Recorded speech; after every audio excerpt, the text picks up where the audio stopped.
Hello everyone, my name is Ariel Castro and I'll be talking today about how beer is made. Beer has an ancient history. It dates back to 5,000 years old.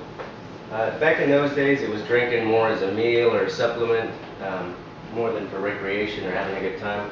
Also, compared to drinking water, it was very safe because it's been boiled, it's healthy to drink, it's okay, and you're not going to die from drinking it. Because back then people would die from bacteria and just drinking water. Today in the industry, though, there's over 2,800 brewers and 3,700 beer distributors, as well as 2 million American jobs employed and 79 billion dollar industry. And that is provided by Randy Mosher with Radical Brewing.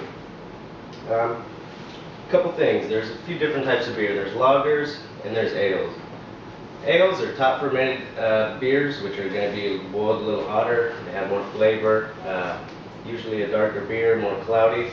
And then we have lagers, which are boiled a little bit cooler. They're also stored in cold temperatures. Lager actually means storage in German.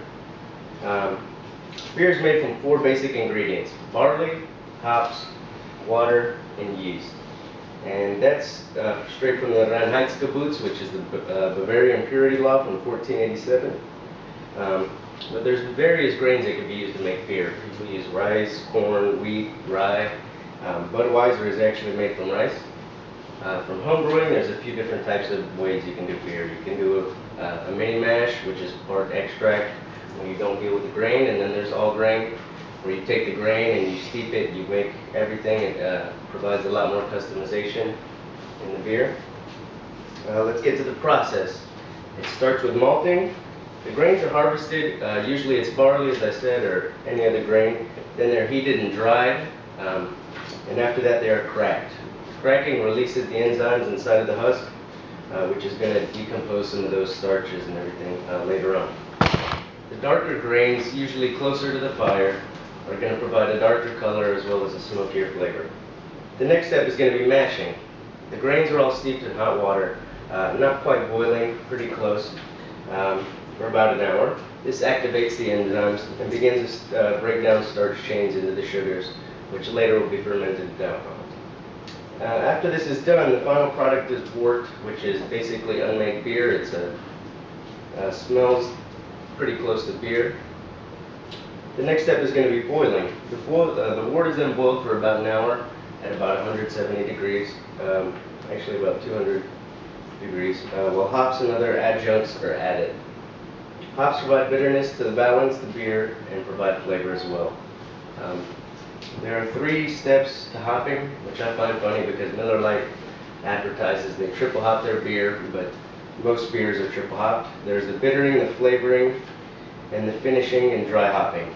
The bittering imparts more flavor because it's added early in the boil. The flavoring adds more flavor, it's added later on, and the finishing is right before the end, and that adds most of the aroma to the beer, as well as dry hopping, which can be done later during fermentation to increase aroma.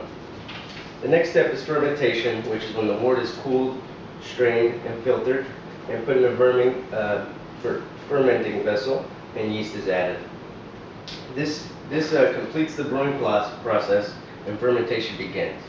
Ales take a few weeks at room temperature, about 70 degrees, and lagers take many weeks at cold temperatures of about between 40 and 50 degrees Fahrenheit.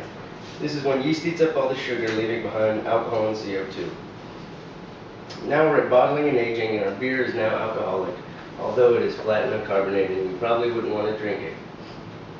Artificially or bottle conditioned is the way we're going to carbonate them. Artificially, they put a carbon rock and it carbonates it, and bottle conditioned, they allow it to carbonate naturally through yeast. Then you wait a few weeks to a few months, and you're ready to drink your beer and enjoy. Basically, there's endless possibilities of brewing beer. We've been doing it for thousands of years, so why stop now? You can customize just about every step, and you can turn it into a science and do it how you would like.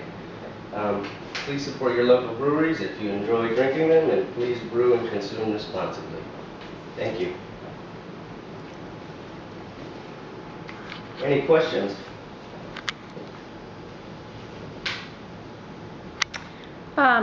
I do have a question. Are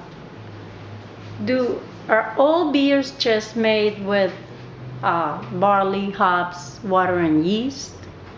No, they are not all made with barley, hops, water, and yeast. There's some made with rice, corn, and other grains, but those following the Bavarian purity law, usually the ones in Germany and other European countries, are going to be strictly made with barley and those ingredients. Yes, sir. What's the difference between an ale and a lager? An ale is a top fermenting yeast, so it's going to be boiled a little hotter. It's going to have more flavor, more color, a little bit cloudier beer. While an ale is going to be, while a lager, excuse me, is going to be bottom fermented. It's going to be heated at a little bit cooler temperature, stored cooler. It's going to be a little clearer beer, more refreshing, summertime. Any other questions? Yes, ma'am. How long between the time that you're actually making the beer and the time that you can actually drink it? Depending on what style of beer you make, an ale or a lager, it could be anywhere from 2 months to about 4 months, depending, maybe a little longer. Is that all for questions, guys? Yes, thank you. Okay, thank you.